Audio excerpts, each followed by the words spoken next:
Right, joining us for this discussion from Abuja is a lawyer, Gabriel Esegine. Gabriel, good morning. It's good to have you join us right now. Oh, good morning, Mike. Yes. All right. Now, when it comes to the allegations, corruption allegations against judicial officers, a lot of Nigerians feel very dissatisfied by the fact that the judiciary, like they say, is the hope of the common man. Now, this is not to say that anyone has been convicted yet, but when they say the justice has to be done and be seen to be done, what do you make of all of this? Because this struggle about the technicality and the procedure of the issues, we've not touched even the substance of the allegations against the CJN yet.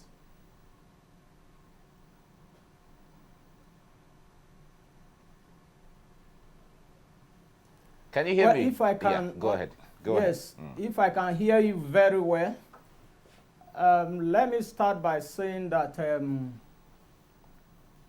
corruption is a cankerworm that has eaten deep into the fabric of the society of Nigeria.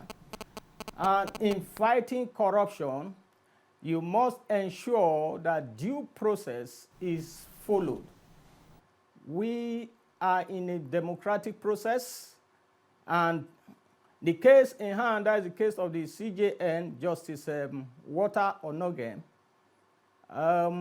What we are seeing right now is that due process is not followed. It's not a matter of whether it's technicality. The Constitution is very clear on this. Now, talking about removal or appointment, the Constitution is very clear. Before you can remove the Chief Justice of Nigeria, it must have to be supported by an address of two-thirds majority of the Senate. And when you go to the third schedule of the Constitution, talking about the discipline of judicial officer, the NJC must make an input by making a recommendation to the president. This has not been done, and sometimes I begin to wonder why the haste.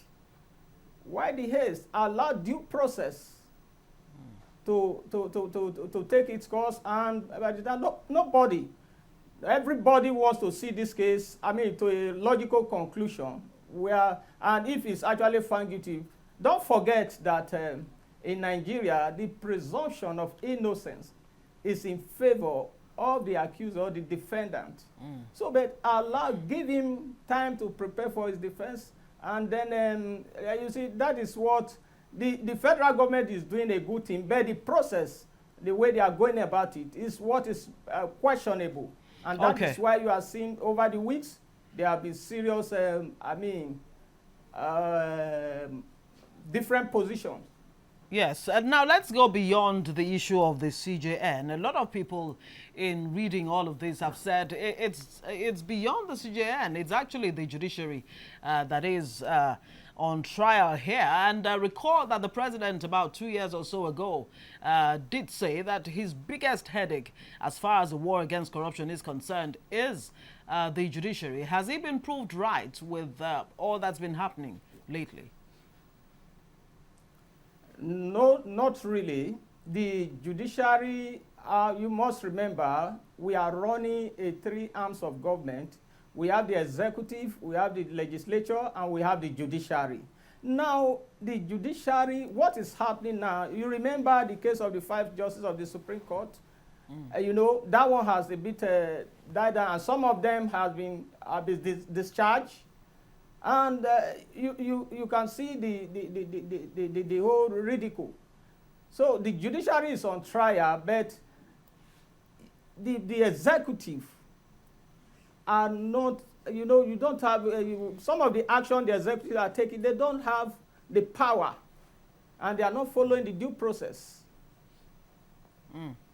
So and now, let me just bring the issue of the Administration of Criminal Justice Act, which is meant to fast-track and to speed up the dispensation of justice, especially when it comes to corruption and the allegations against politically exposed persons.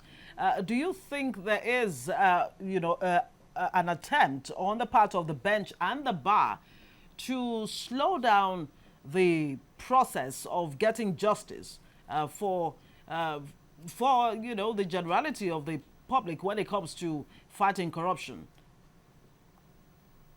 Well, it's not an attempt to slow down the process, but it is a procedure, and that is the law. It's not an attempt. Every person accused of one offense or the other must be given ample opportunity and room to defend him or herself. So that is what is playing out. It's not an attempt to slow down the process. You see, if the law has not been followed, then you have what is called a preliminary objection. They must raise it. They are challenging the jurisdiction of the court, and if the court does not have jurisdiction, then what is it sitting upon? What is it sitting over? That is what is happening. It's not an attempt to slow down, the process of trial. No. I think the president gets it wrong, except the law has to be amended. All right, So we've seen... Even the chairman of the Code of Conduct Tribunal, if I may place it side by side, there have been allegations of corruption against him, but yet nothing has been done on the part of the executive. Which we hear has been withdrawn. Withdrawn, yeah. All right. Now, but Gabriel, the point there is, Gabriel, we have seen where cases, criminal cases, corruption cases have been bungled on the ground of technicalities, on the ground of procedures, one way or the other, where the substance of the issue would not even be looked at all. Well, the point there is, it is the same judicial system, lawyers who have knowledge of the system, who argue for and argue against, as the case may be. The ordinary man doesn't know all of these things.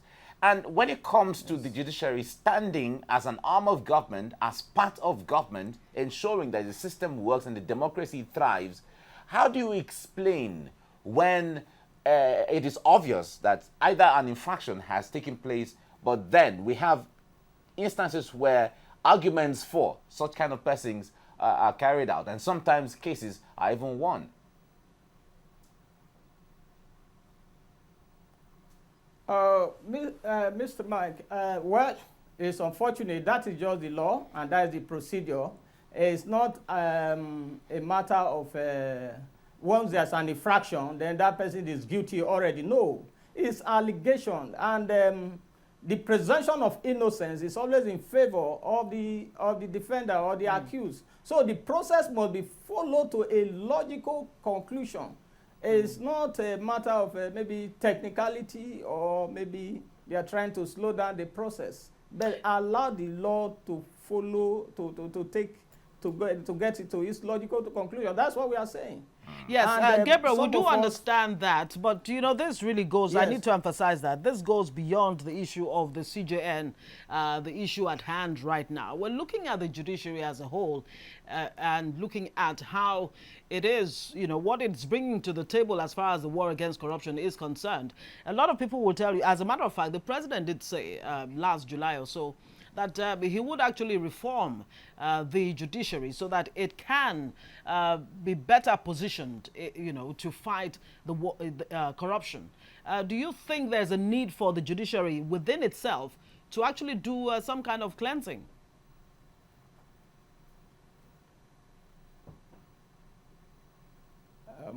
Yes, I do agree. I do agree that there should be some kind of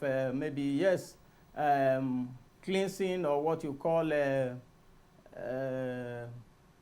kind of overhaul of the judiciary. There's no problem about that. And you see, the judiciary the problem starts from the selection or appointment of this justice, a judge to the High Court or thereabouts. And you find that today, most people, it's no longer on merit. It's based on is your father a judge, or whom you know? Are you connected to the presidency? This is where the road starts from.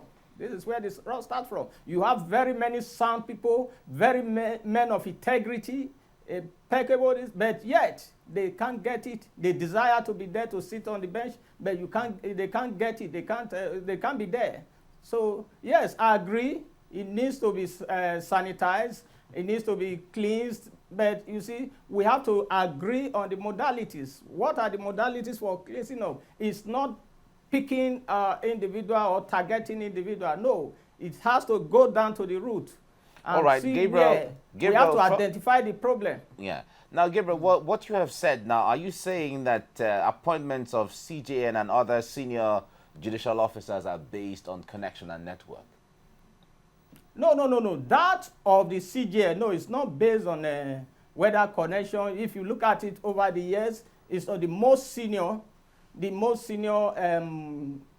Supreme Court justice becomes the CJN. I'm talking about, you see, the selection from the High Court, especially because you must be appointed a judge in the High Court before you can proceed to Court of Appeal and so forth and so forth. That's what I'm saying. The selection is part of the route too.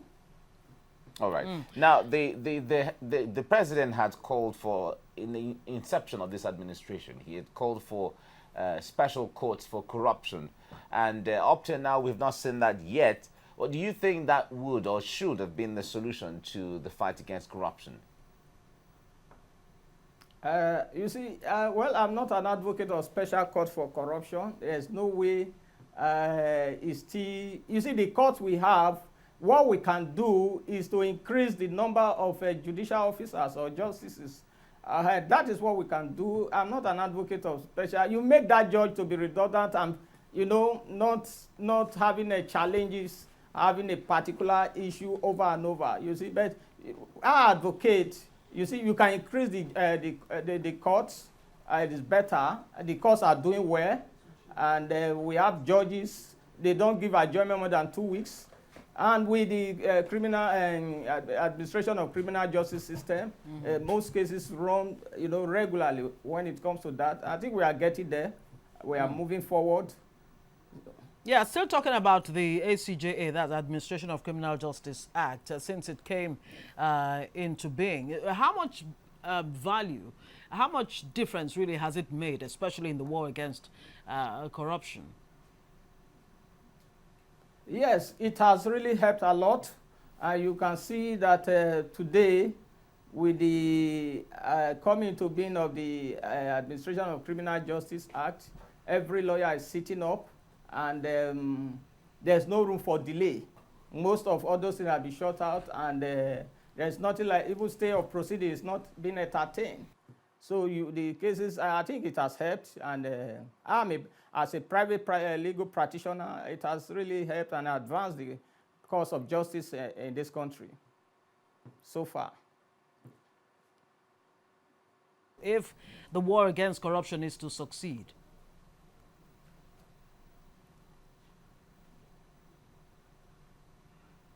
Sorry, I didn't get that.